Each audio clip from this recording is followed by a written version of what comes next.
Deputy President, George Debo, our Vice President, SAIEE Guras and Sunil Maharaj, ladies and gentlemen, I think we all know the world is changing. I don't have to tell you that. And it means that each one of us is facing challenges of change. I think it was Ian McKechnie that stood up in a meeting last year and said something to the effect of, the institute is doomed if you don't change. How this institute needs to go forward and change. And I'm not trying to tonight convey to you how that change and exactly where that change should take place, other than trying to start to explore where and how this should happen.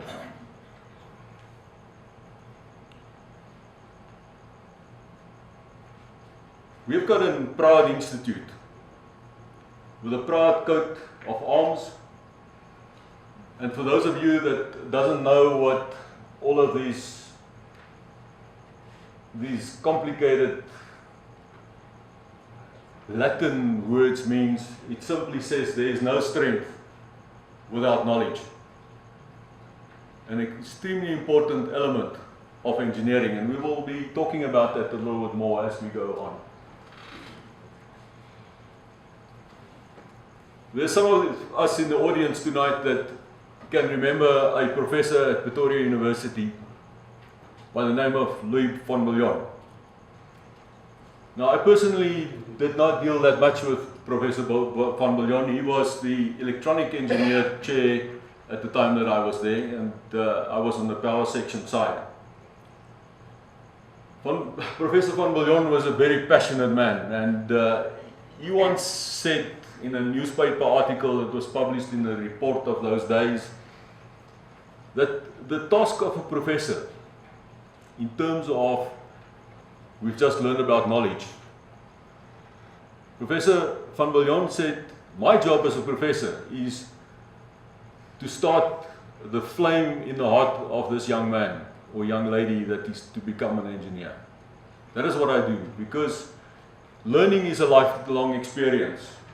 And when we look at our coat of arms, whenever you do that in the future again, when you see that lion at the top, holding in its right paw the flame, just think about the flame that is in each one of our hearts, that's engineers, that makes us engineers and want to be engineers. Professor van Biljon said another very important thing about engineering, which should never be underestimated. Yes, it is about scientific knowledge, but it's more about the art of applying that knowledge than the knowledge itself. Engineering is an art, in fact, whether you've ever thought about it that way or not.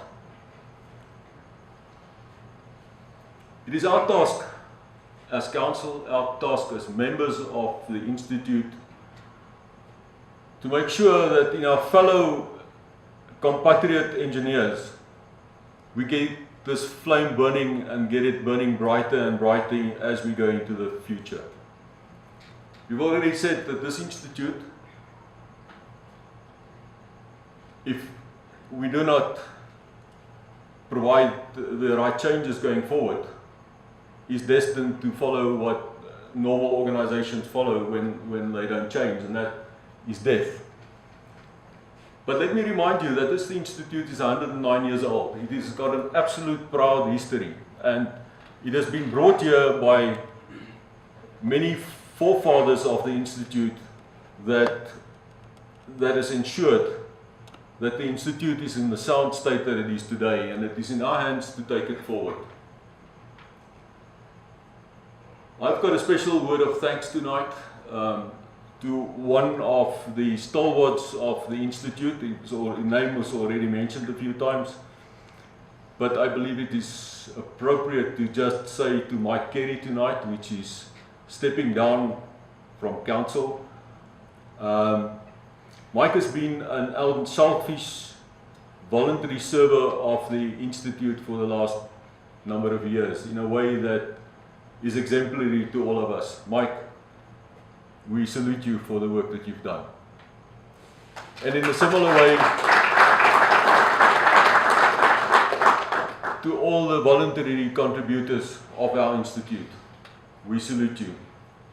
Those of you that's going to serve on council, our members, the committees, the centres and the sections, these are the men and women that carry the flame of our institute.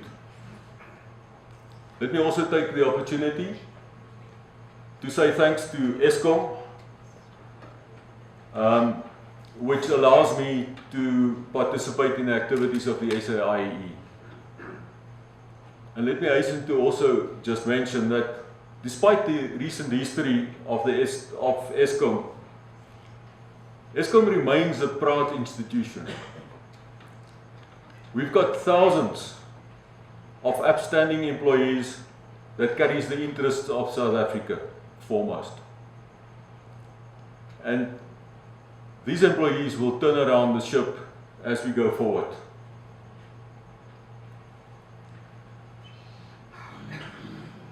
We live in challenging times.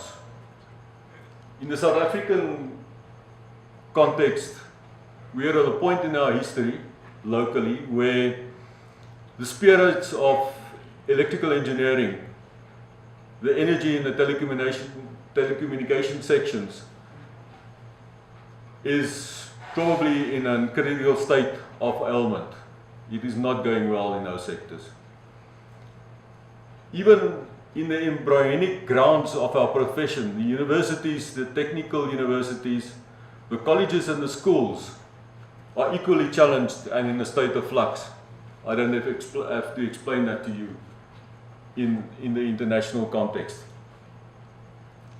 Almost in contrast, internationally, electrical engineering and its derivatives such as information technology continues to bring new technologies to the world and enhancing the value of existing products. These new technologies are normally carried into our environment by new organizations and into society. And it's imperative for the SAIEE to grasp these changes that's taking place and seize the opportunity that come with them. It's a little ironic that the challenges that we experience as the SAIEE, in fact, is created by our own industry. The information technologies that brings social media and the like to us was created by ourselves. So we're creating our own competitors in a way, and that's always good. The world is changing, and this little slide tries to demonstrate our ability to see into the future.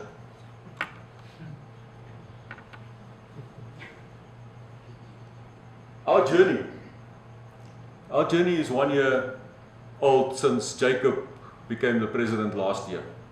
He's already mentioned that very briefly this evening. Now, let me, for those of you that was not here last year, explain what Jacob demonstrated to us last year. He said the Egyptians, there's an Egyptian figure that he showed us, and he said the Egyptian figure looked a little bit like this. There was a figure that and he was focusing on this hand at the back.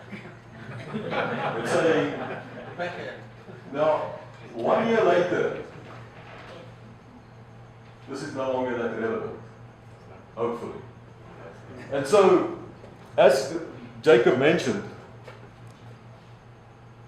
we are all hoping that a new dawn is breaking in Africa, in Southern Africa, and in South Africa.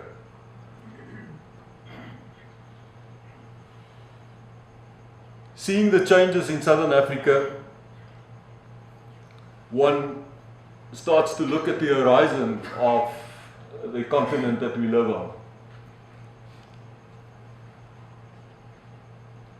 As a prominent president will call our neighbors Nambia, Angola, Botswana, Zimbabwe, Zambia and Mozambique, when we look beyond our borders, it is up to people in this audience to start to facilitate, to unlock the potential of our great continent. And these are one of the challenges that we need to think about as the SAIEE. And probably one of the challenges that I would like to put to our institute is to start saying, guys, we need to start making contact, and I don't know that we're already doing this, but in a stronger and more meaningful way towards our neighbors and the rest of the continent.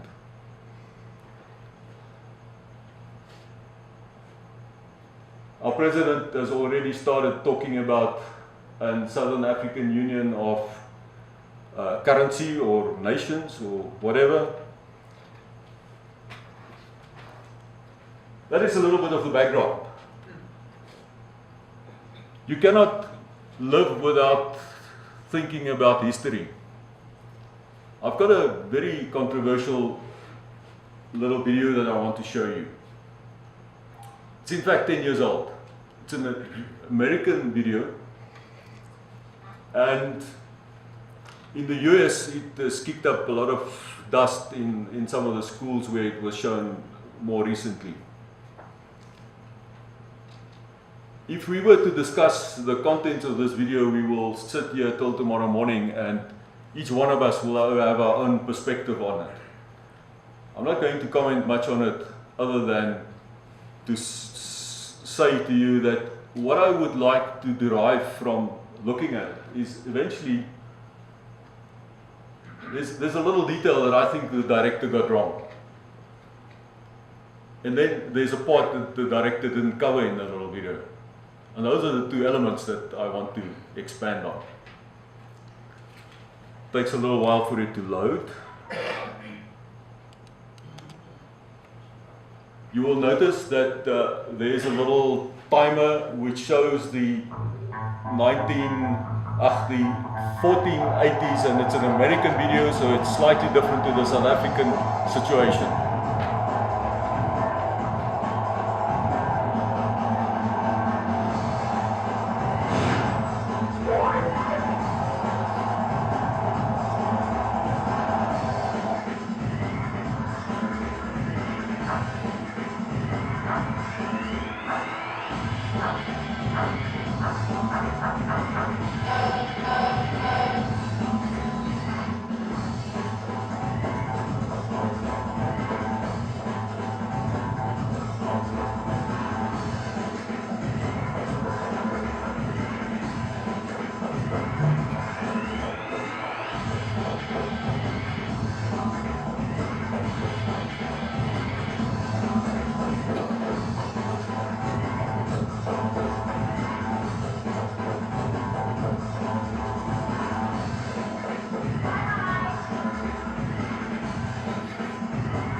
And so the video ends. And maybe there are some things in the South African history which is a little bit of a parallel to that. And remember, my challenge to you was to say, what are the two elements in this video which maybe is a bit not the way we would have made the video? Let me tell you what those are. The one is that reflecting life as we've been talking about it. Life, of course, is not a destination. Arriving at some kind of a winning point is where I have a problem with the video. Of course, it's continuing. And it's a journey that we travel today. That's the one part. The other part, which I think the director intentionally didn't put in, is what happened next. And of course, that is up to us. Now,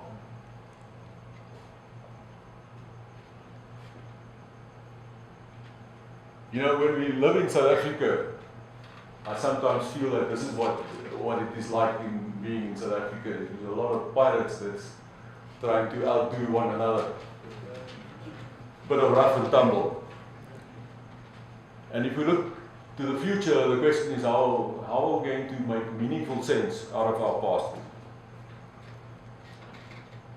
Of course, we can get one of these to take us on the journey going forward. A little bit outdated, but the Greens will like it because it is no smoke and all wind and what everything else that is good for us, and maybe we could have put a PV panel on it as well. But maybe this is what we really need if we want to, as a nation, be a winning nation.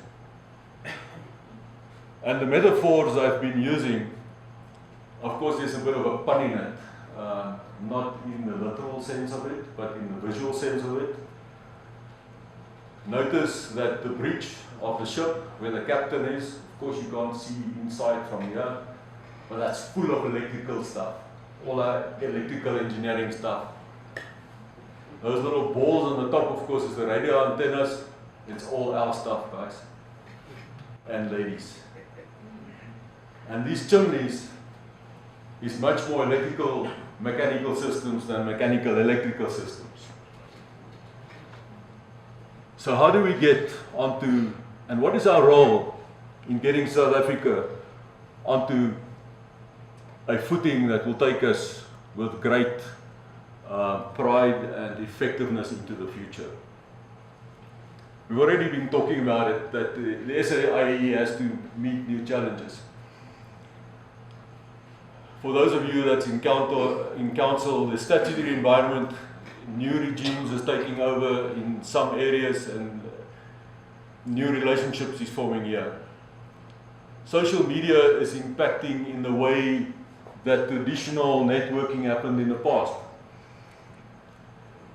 A beer on a Friday afternoon is no longer the way that networking happened. We now have millenniums who are coming into the arena where they're more spending time on their phones than drinking beers together, I guess. And life is changing. Sorry, I didn't want to press the wrong button, but I did.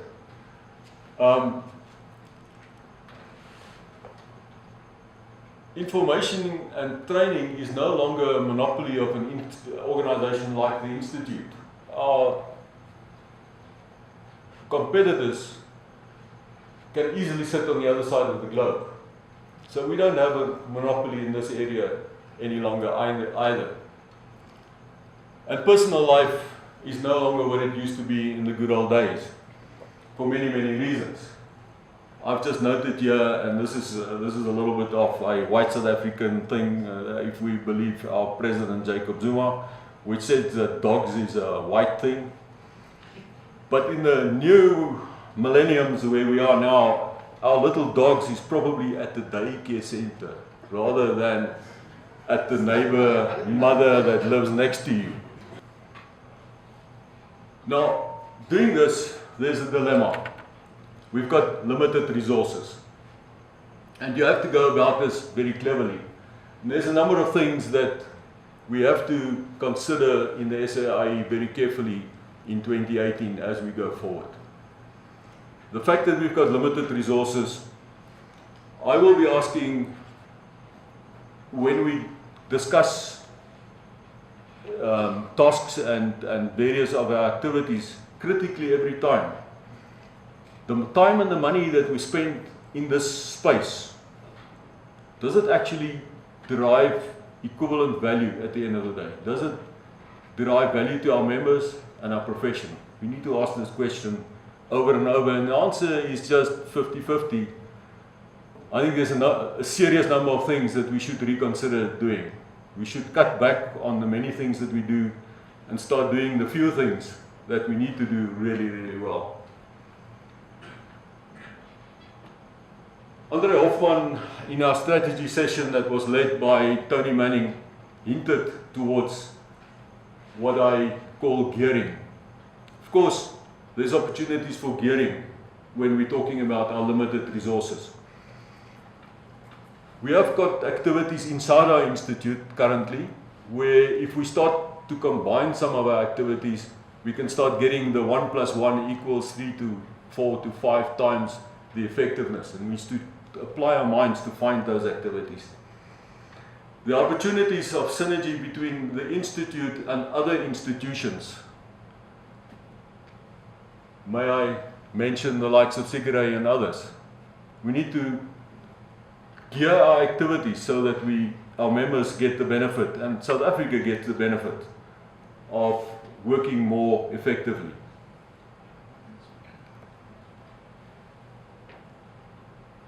Jacob already mentioned our purpose. These are things which I've asked Stan to put on our walls in the council chamber, big and large, so that we all can remind ourselves of this every time that we sit and have meetings.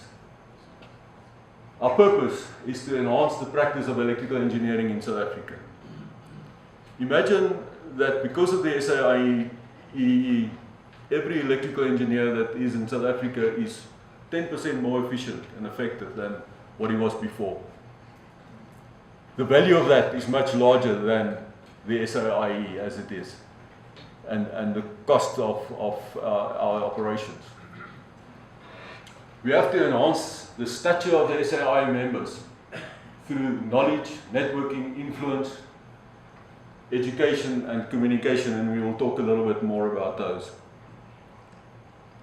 Tony Manning facilitated us further to identify the following ways in which it needs to be delivered.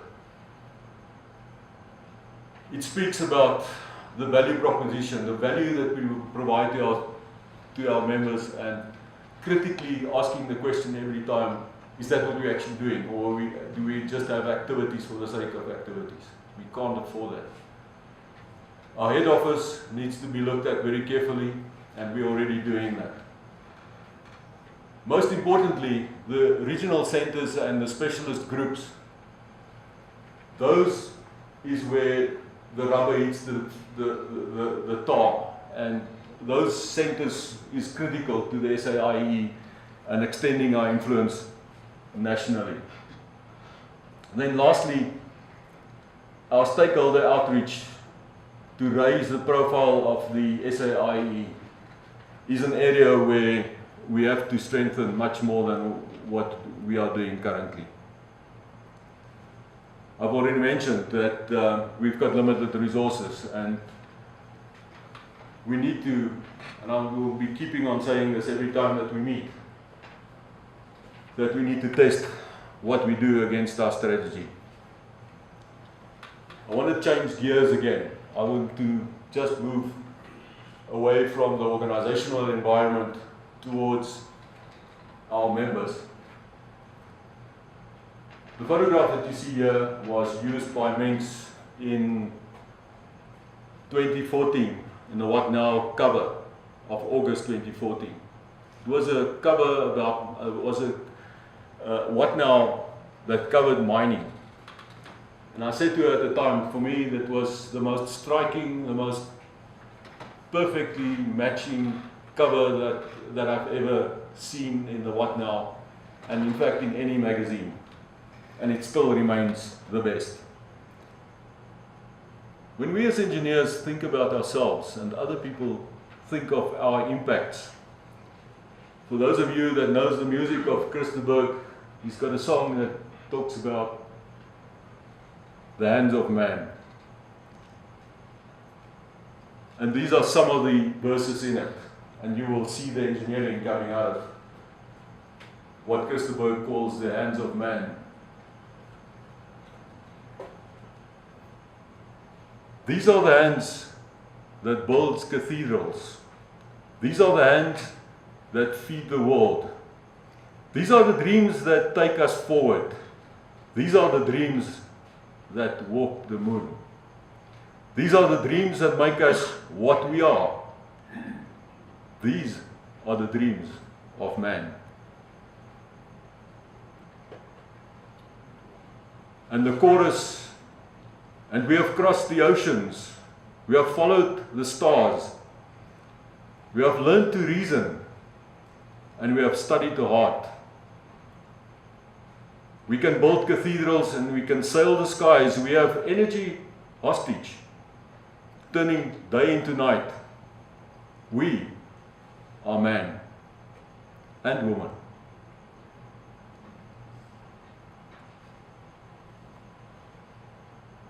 So that brings us to the point of the little engineer.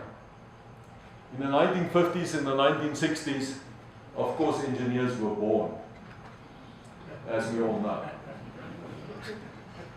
This picture comes out of an IEEE magazine of the spectrum of the IEEE that was published in 1991. And the author of the article essentially makes 2 points.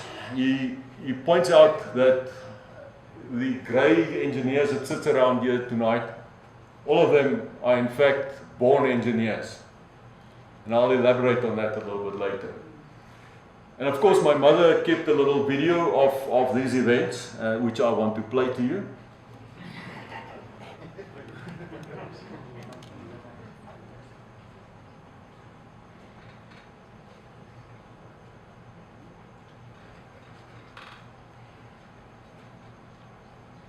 This is when she took me to the doctor and trying to find out what was wrong.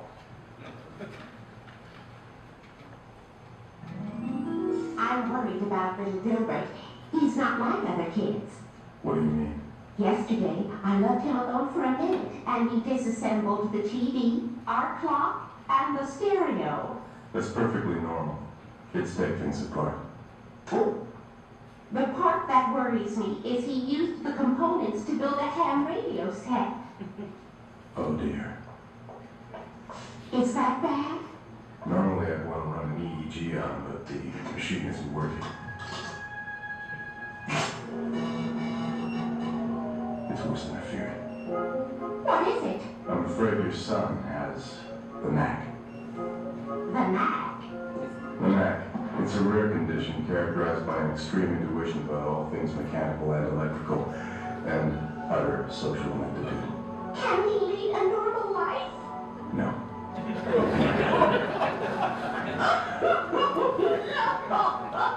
There. Don't blame yourself.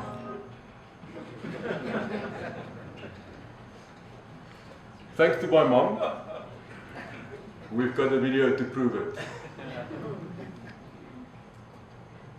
In the days gone past, engineering training consisted of a very tough curriculum, which only the most tenacious of us survived. And only if you had a privileged education could you even thought of enter that difficult curriculum. Life has changed. Engineers are no longer born. They are now trained and they developed and mentored and coached.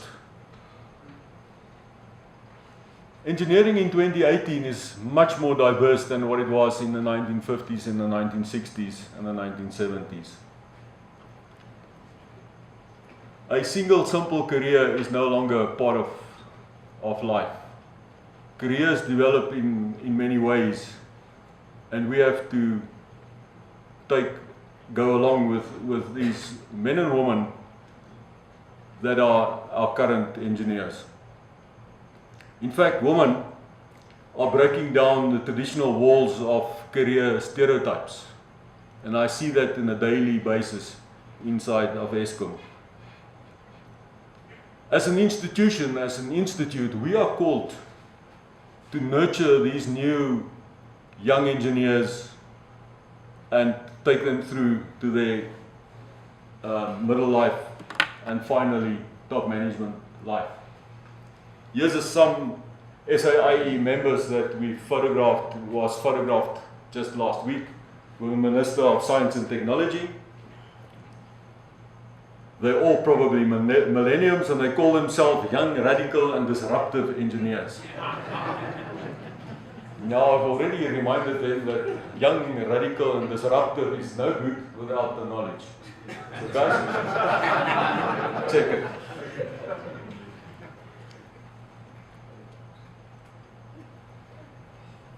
Our operational committees is the place where real work in the institute happens.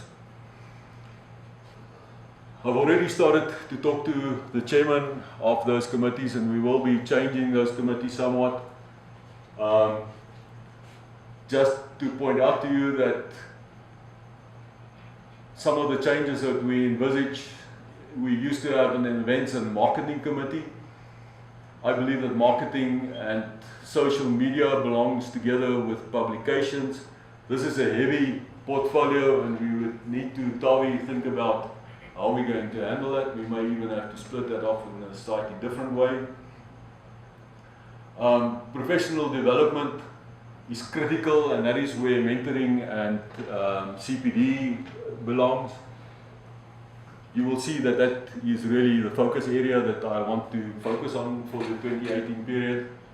Educational and training has got a specific challenge in terms of recruiting our young students coming into the institute. Technology and knowledge leadership has got a big challenge ahead of them because that is where the influence of the institute in terms of influencing our stakeholders needs to take place amongst other things. And I see that there are big areas for where we need to focus on. Personally, my focus, having thought about all the activities of the Institute, lies in the area of mentoring and coaching. And from a strategic point of view, I can just explain to you that coaching and mentoring, computers can't say to you, oh my poor boy, you fell off the ladder and we feel very sorry for you and this is how you recover from it. Those are the kind of things that only a mentor and a coach can do for you. And it is in these areas where the Institute can make a big impact on the lives of our members, and i.e. my focus in that area. If we start looking at the components that exist in that area, and Gerda looking at the watch, I will try to go a bit faster. Then there's a whole list of things that I would not necessarily go through, but to say that the green areas in the area, the beginning of our careers, where we're actually doing quite well.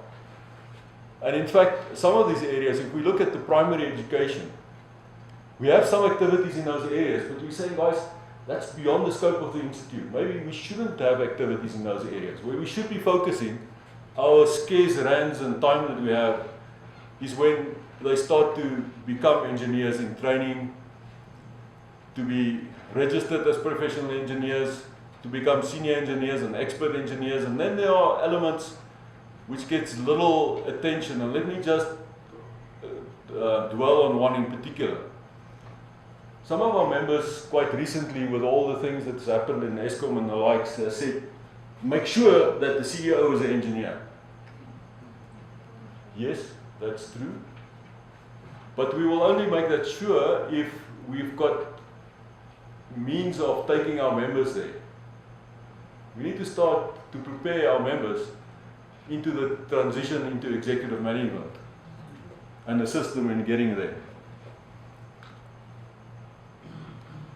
There are soft skills which I believe we're not covering well currently either, and things that we need to think about. I want to just dwell on a few of them. I'm not going to go into details. There's some areas where I think we're not, as an institution and as an engineer in general, not doing too well. And it revolves around the demands of our family and community commitments. In the changing demands on gender roles and contribution in the workplace, I hear our ladies in engineering type activities talk a lot about almost like, how do I become the big boss? Do we also focus on how do we make sure that our families and our children in this process is taken care of really well? Because that will come back to haunt us. It comes out here in the values and the ethics that children grow up with. If you as a parent is not there for your children, we will see the result of that in the values and the ethics of our children, the emotional intelligence and the like. And so we need to have an holistic view and start to take care of those in a holistic way. And of course, when we're talking about the demands of gender roles and the contribution in the workplace, I'm not only saying that from a woman point of view, that impacts on our gentlemen members as well. I'm almost there to conclude. If we want to start to look at our members and serving them better, currently, when we look at our database, this is about what we can tell you, the information that we have on our members. We know what their age profile looks like, what their interests are, what they're good at, what their hobbies are. There are many aspects that we don't know. And if we want to start to create a mentoring and coaching structure inside the institute, which of course will be linking more mature members to younger ones in some other way. There's of course different phases in terms of the career as you move towards the end of career period. We need to understand who our members are and what their interest is, etc. Intrinsic in that is of course the demographics of the SAIEE. I don't need to say much more of that. Ladies and gentlemen, if we look back and reflect a little bit on the journey that I took you through, I want to remind you once again that the SAIEE has got a proud history of 109 years. As you've heard tonight, the SAIEE has got substantial assets and a very strong administration. The SAIEE has got more than 6,000 members. My wish is that we use 2018 as a time to reflect on how best the SAIEE can engage with our members at all phases of their career progression. Dear Council and SAIEE members, it is my wish that when you look at the coat of arms of the SAIEE and you see the flame in the claw of the lion, let that remember you that it is our task to light the fire in the heart of our members. It is equally our task to keep the flames in our own hearts bright and infectious to our fellow compatriot engineers.